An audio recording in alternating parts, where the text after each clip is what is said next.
Expliquer ce qu'est l'humain est aussi simple que de regarder dans la soupe à la tomate de grand-mère et de deviner toutes les épices qu'elle contient.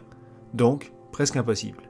Bien sûr, ça serait plus facile si on pouvait simplement demander à grand-mère. Et c'est exactement ce qu'on va faire en parlant de l'humain. On va laisser de côté l'analyse psychologique et nos propres expériences et on va aller à la source. On ouvre la Bible pour voir ce qu'elle dit. On va vraiment partir de zéro, la création. Le premier type de vie dans la création était la vie végétale. Tu peux toucher une plante, c'est donc matériel, c'est-à-dire qu'elle a un corps, et ce corps végétal vient de la terre. L'étape suivante a été celle du monde animal. Les animaux ont un corps et sont des âmes vivantes selon Genèse 1. Ils ont une circulation sanguine et le sang est l'âme. L'âme est la partie invisible de la créature qui contrôle le corps et qui, par conséquent, manifeste des besoins et des désirs physiques ainsi que des réactions émotionnelles.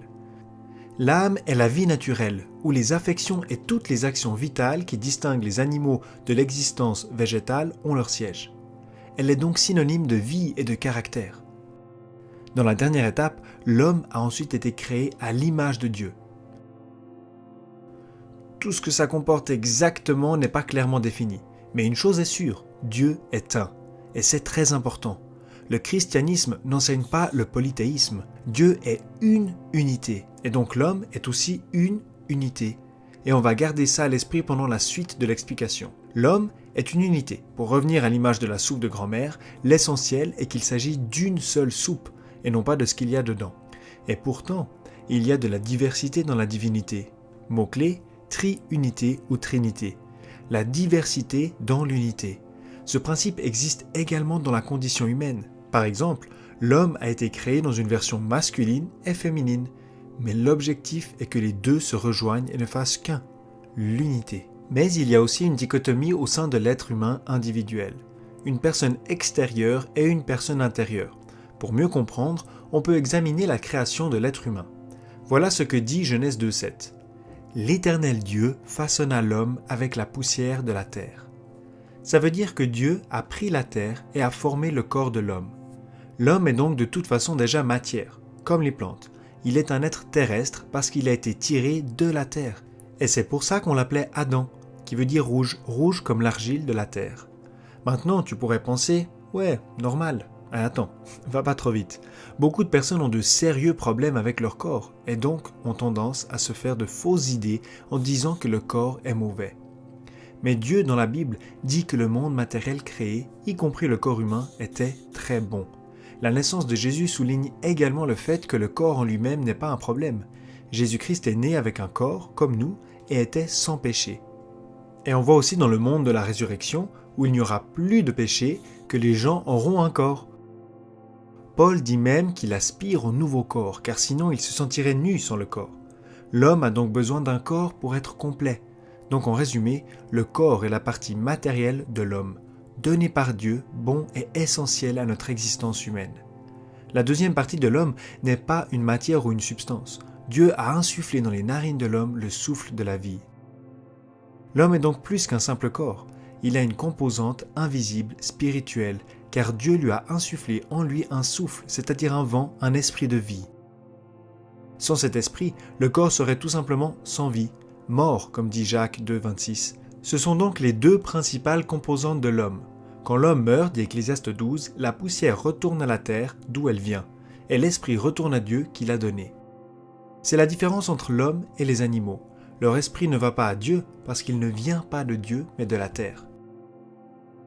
Donc Dieu insouffle l'esprit dans le corps et l'homme est devenu une âme vivante. Et maintenant, on pourrait se demander si l'homme est constitué de 2 ou 3 parties. Et la réponse est les 2. Tu peux l'expliquer à l'aide d'une image biblique. Le corps est appelé le temple du Saint-Esprit. Et à quoi ressemblait le temple? Il y avait le parvis, puis le temple. Bien vu. Donc, 2 parties. Mais la partie intérieure était également divisée en 2 parties. Le lieu saint et le lieu très saint. Donc, 3 parties. Ça dépend un peu de ton point de vue. Le problème est que l'âme et l'esprit sont utilisés de manière presque interchangeable. Les deux présentent presque les mêmes caractéristiques. L'esprit décrit la vie intérieure de l'homme en relation avec Dieu, tandis que l'âme décrit la même vie en relation avec le corps et le monde matériel. L'esprit est donc la partie invisible de l'homme qui regarde Dieu à travers le Saint-Esprit. L'âme n'est pas non plus matérielle, mais regarde la terre et touche le monde extérieur à travers les organes des sens du corps. Pour utiliser l'image du temple, le parvis était la partie visible, et dans le lieu très saint, on rencontrait Dieu. Le sanctuaire était l'espace entre les deux. Ok? Et on place où le cœur maintenant? Eh bien, le cœur est à un autre niveau.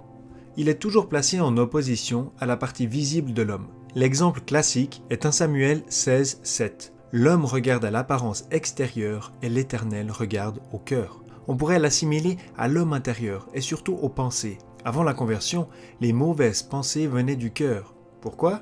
Parce que l'homme s'était détourné de Dieu dans son cœur. Mais par la grâce de Dieu, on a été sauvés et Dieu a envoyé l'Esprit de son Fils dans nos cœurs.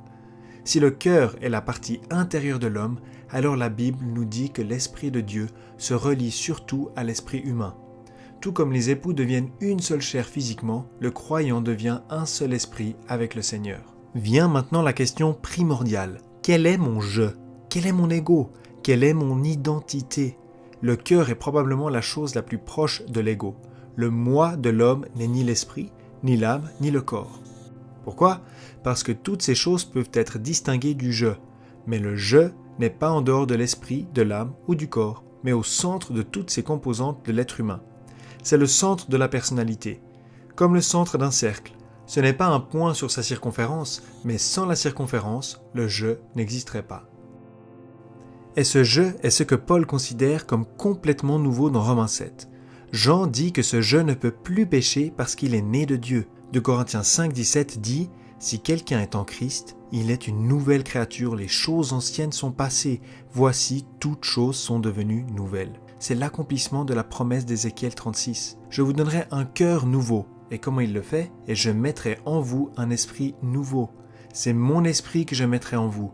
Ainsi je vous ferai suivre mes prescriptions, garder et respecter mes règles. » En tant que chrétien, tu as un nouveau cœur indivisible, exactement ce que Dieu voulait dans l'Ancien Testament. Comment est-ce possible que le chrétien puisse encore pécher? Alors maintenant, l'apôtre Paul regarde son « je » dans Romains 7 et voit d'abord l'homme extérieur, la partie matérielle. Et il ne peut pas résoudre le problème à ce niveau. La soupe n'a pas bon goût et il semble que tout ce qu'elle contient soit mauvais. Il regarde donc les ingrédients. La loi est son outil pour identifier d'où vient le problème. La loi lui montre la différence entre ses désirs et ses actions. D'où viennent tes désirs? Exactement, du cœur de l'homme intérieur. Le « je veux la bonne chose ». Selon l'homme intérieur, il est satisfait de la loi de Dieu. Et avec quoi est-ce que tu fais les choses?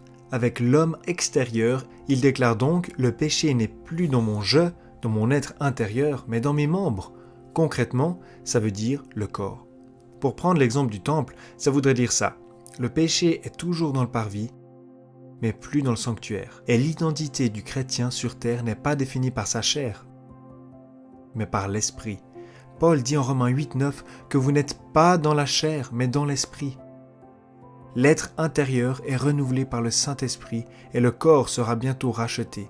Mon ami, tu peux imaginer ce que ça veut dire? Dieu nous a donné un nouveau cœur, un nouveau moi.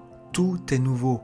Nous sommes dans le Christ et il n'y a pas de condamnation pour ceux qui sont en Jésus-Christ. J'espère que cette vidéo t'a aidé à mieux comprendre de quoi nous sommes faits. Ma prière est que tu trouves ton identité biblique et que tu sois prêt à devenir ce que tu es déjà.